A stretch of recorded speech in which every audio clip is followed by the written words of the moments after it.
it's a place that would fire me up if I go down for a weekend and hang out with my wife and kids. So it fits so well, and I've never been happier to partner.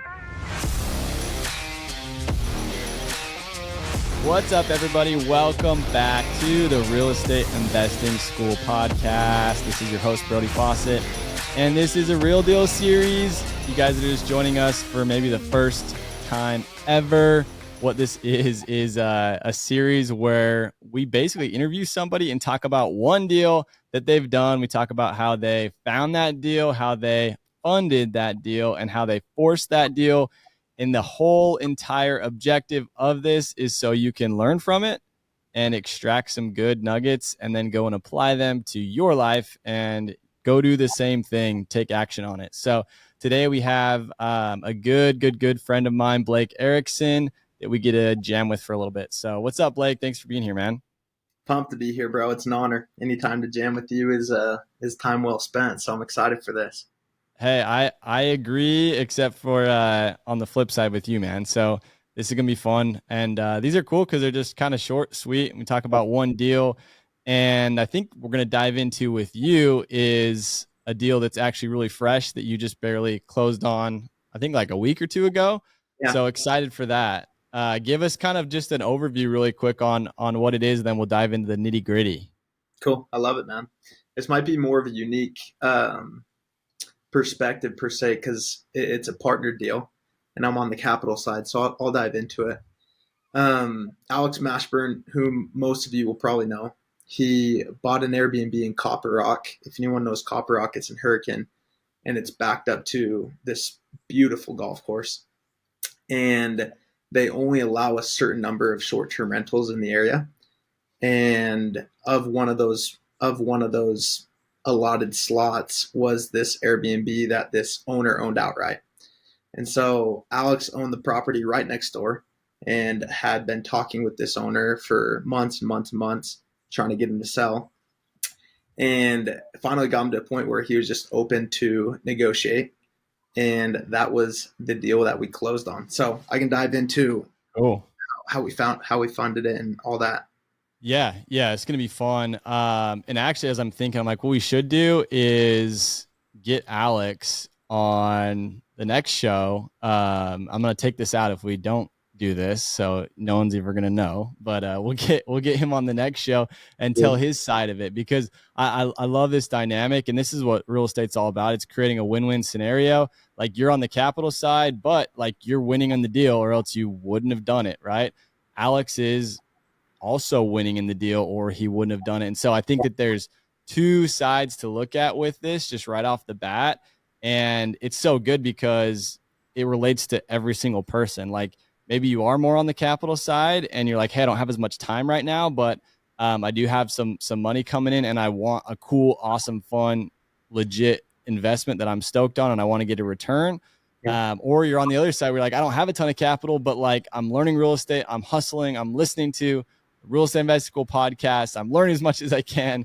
I'm in the school, whatever, and I want to go and use this knowledge to then go find somebody like a Blake. So yeah, dude, with that being said, let's dive a little bit deeper. What was the purchase price of this property?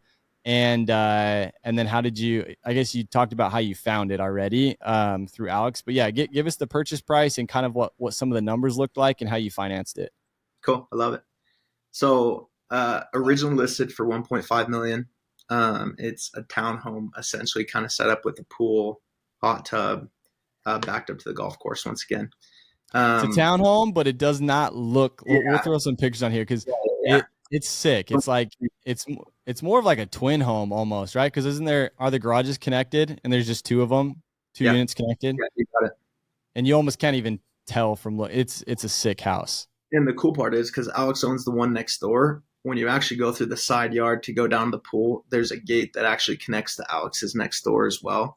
And so that just provides an opportunity to do a dual rental, or if someone wants to 20, 30 people do a big party, they can put two houses next to each other. So we end up getting under contract for 1.4 million. Here are the terms. So the cool part was the guy owned it outright. Anytime that someone owns it outright, the ability to do creative finance goes up significantly. And so what was negotiated was... Why is that, Blake? It's just because they don't. If they sell it, they're going to pay so much capital gains tax, and depending upon the buyer. But if you can pay this guy over a period of time with interest on his money and getting a monthly payment, that is attractive to a lot of people that own it outright rather than just getting a big lump sum. So, um, avoiding capital gains tax, we buy the property for 1.4, so $100,000 less at a 5-year bubble at a 3% interest rate. And so our payment, if we went conventional, would have been 11 grand. And I think it's right under $6,000 a month after everything. So that's Wow. our finance payment to the guy after insurance and everything like that. Cool part Wow. about it is one other creative thing that was negotiated is our first payment's not due until July. And so in Hurricane St. George area, short-term rentals are going to explode. You know this more than anybody during the months of May, June, July, August, all those months. And so we then get to stack cash, put some in reserves, and just increase our cash on cash return for the next 3.5 months. We close March 15th, and we don't have to make a payment until July 1st. So it gives us 3.5 months of just pure profit. So those were the So terms good. that were negotiated. Which is also like this is so I have a family member just bought a an investment property, seller financed, and like we were talking through the negotiation process with all of it, and I'm like, just go and ask him if he'll do interest only payments for the first year. Just ask him. Like they've already set on a price, they're like getting ready to say yes, pull the trigger on it, and I'm like, just like as a chair, if he says no, what's the worst that could happen? Like he says no, Yeah. and you move forward. Well, they ask him, and guess what he says? He says yes, right? And we do the same thing with like our tiny home resort. Like the bank typically gives you, 12 months of interest only payments during the construction phase. We ended up with 24 months of interest only payments. So the cool thing is if you finish the project in 8 months, guess what? You can stack some extra cash during that time. Guess what that does for your cash on cash return? Right? It's through the roof because you're getting all that money back so much faster earlier on in year one. So anyhow, love that. Love that you guys did that. Did you talk about your down payment as far as Yeah. percentage down? Did you say that? Yeah. So we did 10% down. I think an average 10% short down. term is going to be 25 to 30 if you go conventional. So that's also a Cool. big win. Yeah. Um, so put 150 down, just kind of after everything. Cool part is, and I want to say this, I like to think that I have a lot of real estate knowledge, so I could go find a deal, force a deal, negotiate good terms and things like that. And so, if I would partner, I would typically want to be on the side of like, hey, I'm going to bring the knowledge, the hustle, I'll negotiate it, because I think that I have that. But when Alex called me and he was like, dude, here's the deal. And the numbers just made so much sense that it was still a win for me, fit my buy box. Like, I think we can go get a 20 to 22% cash on cash return our first year. And it's a place that just would fire me up if I go down for a weekend and bring Mm-hmm. people or hang out with my wife and kids. So it fits so well. And I've never been happier to partner. It's a And I've never lifestyle box, dude. You got the lifestyle box check mark. Yeah, bro. Like it's something that just I had this high for like 2 weeks afterwards.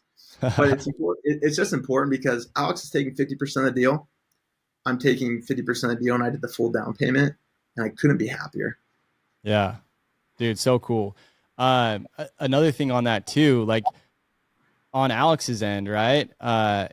It's been the same thing. Like anytime I've done a deal with partners, like one, either the return's so good that it's a no brainer, or like the idea is so cool that it's a no Yeah, brainer. And people want to be involved in like cool ideas and emotional things. And I think more often than not, like so if you're listening and you're like, oh, I want to go structure more deals or put more deals together, like hit on those emotional buttons of your investors or your potential capital partners, because it's like, hey, if you can touch on like the idea, like when we were doing our tiny home resort, so many people hit me up because they didn't care about the return as much as like, oh, I want to own a tiny home resort. I want to be part of a tiny home resort. And now we started this other one, and it was the same exact thing where it's like, oh, this cool like vision. And so that's what's fun about both sides of it, honestly, is it's not always about the return. It Sure, can dude. also be about the lifestyle piece of it too. So, dude, people buy emotionally. You shouldn't. You should buy logically, but people buy emotionally, and then they try and justify it logically. So it's like Yeah, if you can sell them yeah, emotionally and then get them justifying it on the like, okay, I'm actually like Blake's doing here, like, and it's a 22% cash on cash return potentially. Okay, I'm in. yeah. My emotions were very triggered.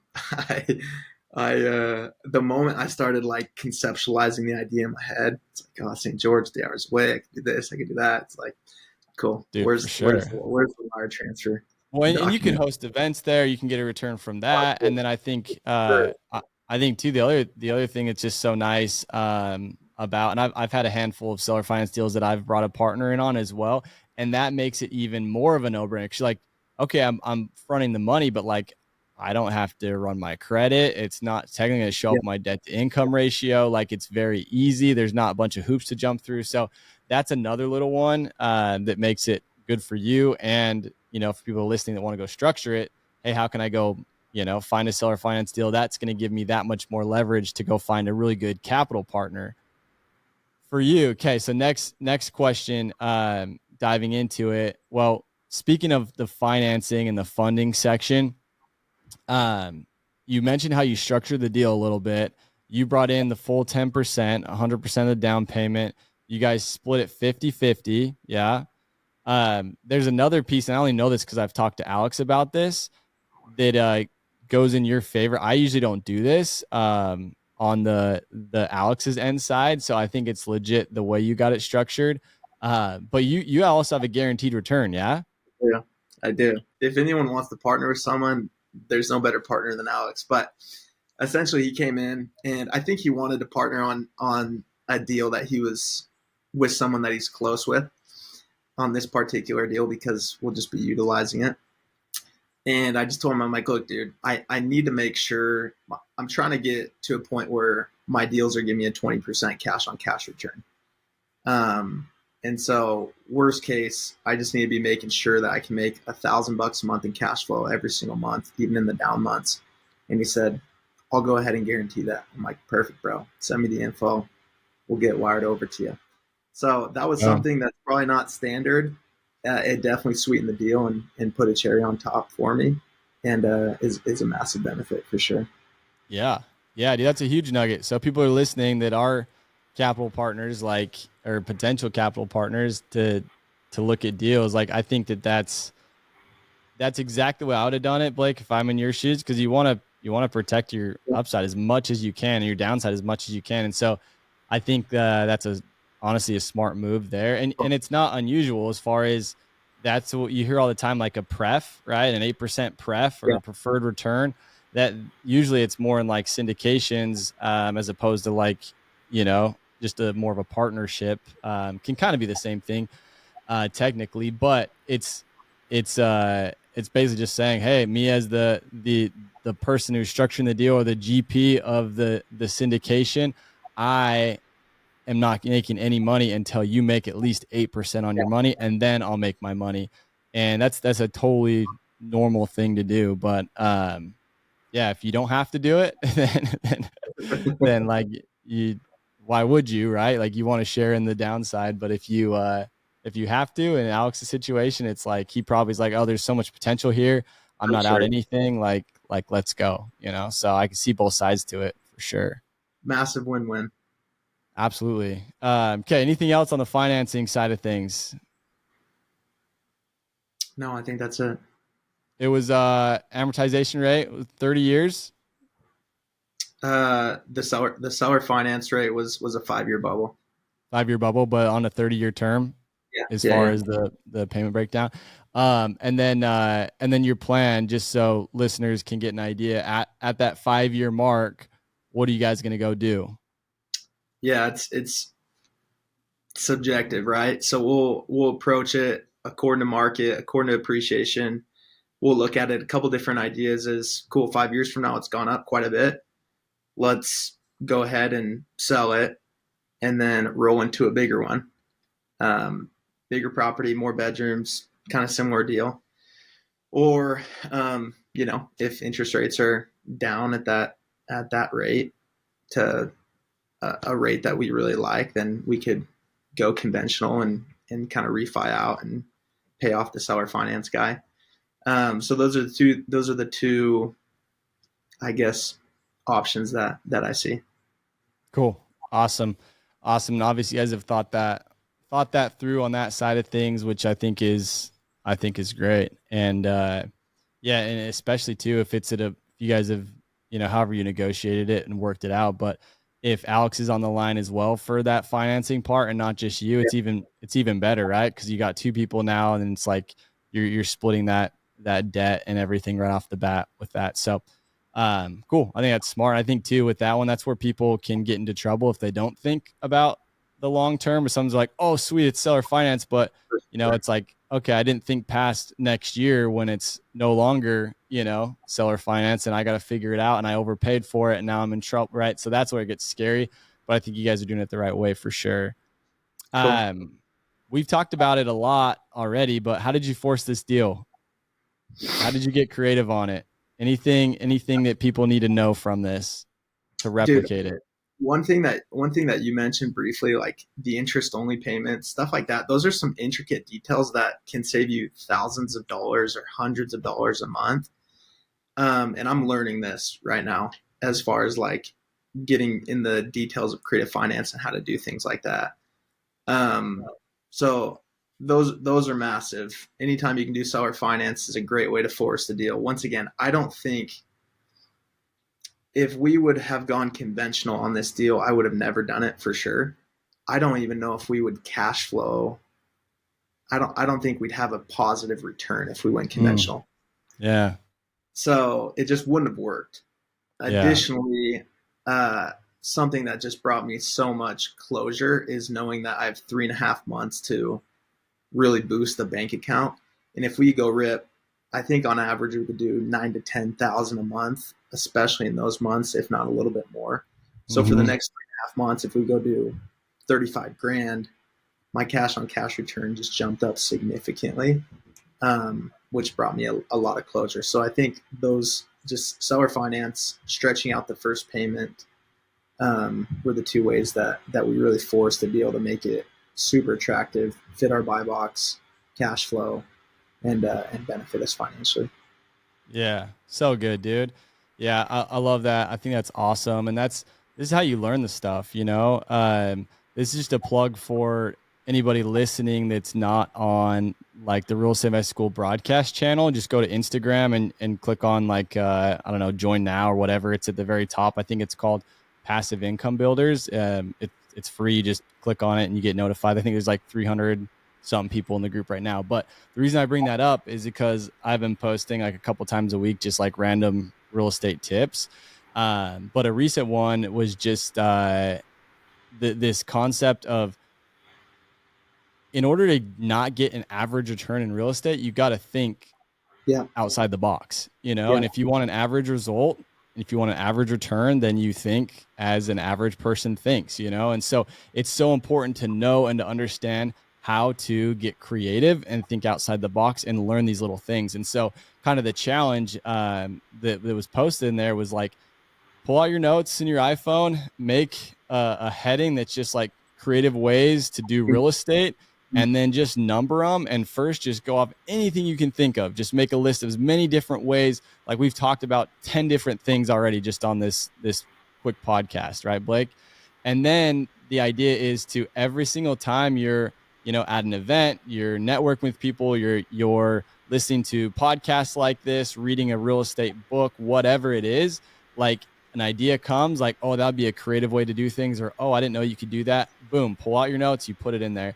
And you should have, over 100 different creative ways of doing things that most investors aren't even thinking about. And so if you can do that and you start to understand it and you're writing them down again and again and again, then to your point, Blake, like that's how you go and implement that stuff. And exactly what you said, that's the difference maker, right? Those little things are what make the difference in an average deal versus a home run deal. It's not luck, it's not timing, it's those little things. dude. Especially to piggyback on that, majority of times the buyer's just worried about the purchase price. Mm-hmm.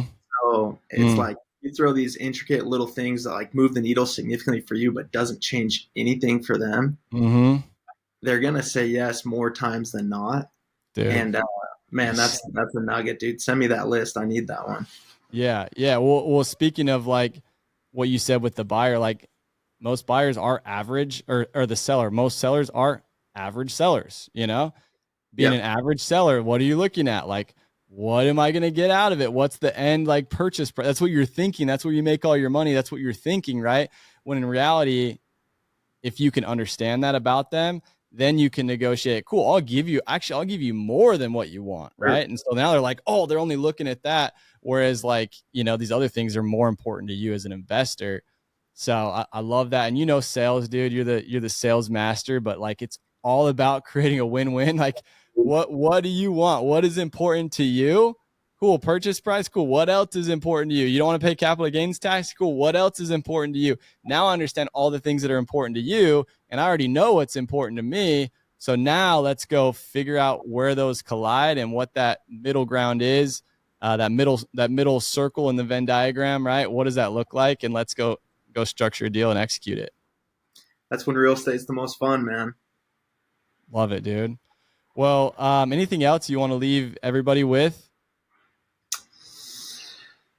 Let me just put a plug in there for real estate investing school. If you guys want a master, if you guys want a PhD in real estate, you literally have free. Like you could not even be a part of the school. You could follow my Instagram broadcast channel, be on. Just take advantage of all the free content, and you get a degree in real estate, man. So I've learned so much through you guys and so much through you, and I'm just grateful. I've learned majority of my real estate knowledge just by having an Instagram, and it's all out there, man. We just got to utilize it. We got to be resourceful. All the resources are there to go out and be successful. So glad to do this, man. Glad to hopefully help people learn in some way. Dude, absolutely. Yeah, no, I appreciate that. And you've like been the prime golden example of someone who like comes in is like learning and going through like different curriculum that we have, and then you've probably referred between you and Alex actually, which is ironic. You guys are on this deal together.